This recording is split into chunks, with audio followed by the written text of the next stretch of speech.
សួស្តីបងប្អូនញ៉ាំមីវ៉ាវថ្ងៃនេះបាន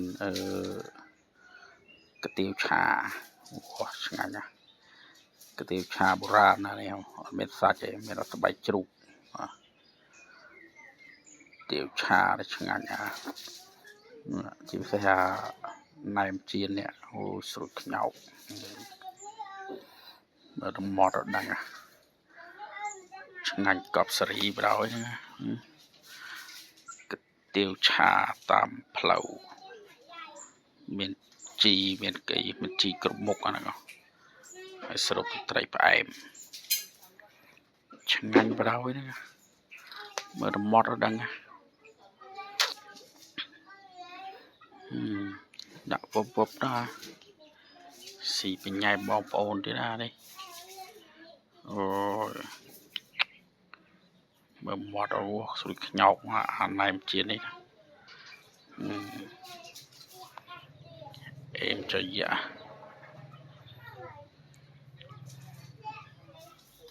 ខែនេះមានអីមិនញ៉ាំចឹងហើយមេឃវាស្ទុំរហូតមានព្យុះមកមិនញ៉ាំចឹងមិនទៅរកអីបានញ៉ាំបាយមិនអីអូមើលមីកាឡាឆ្ងាញ់មែនហ្នឹងមានជីមានអីគ្រប់មុខមុំដាក់មក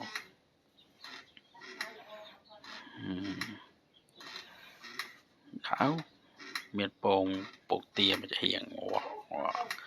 ចូលភ្នៅក្រហមតែបវ៉ាប់អេមដល់កមួយចាននេះទឹកត្រីស្រូបជោកគាត់ឆ្ងាញ់អាមីកាឡាហ្នឹងដល់យើងស្រូបថាំទឹកត្រីអត់ទៅឆ្ងាញ់មើលទៅមាត់ទៅដឹងអេមណាមានជីមានស្ដេចបដោះរបោយវាជីគ្រប់មុខហើយស្ដេចបដោះអាណែមឆៅនេះគេដាក់ខាងក្រៅជួយរសជាតិវាឆ្ងាញ់ណា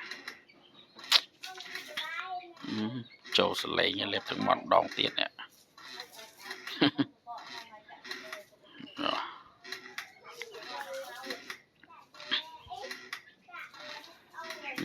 ដាក់អស់ពឺតនឹងពឺត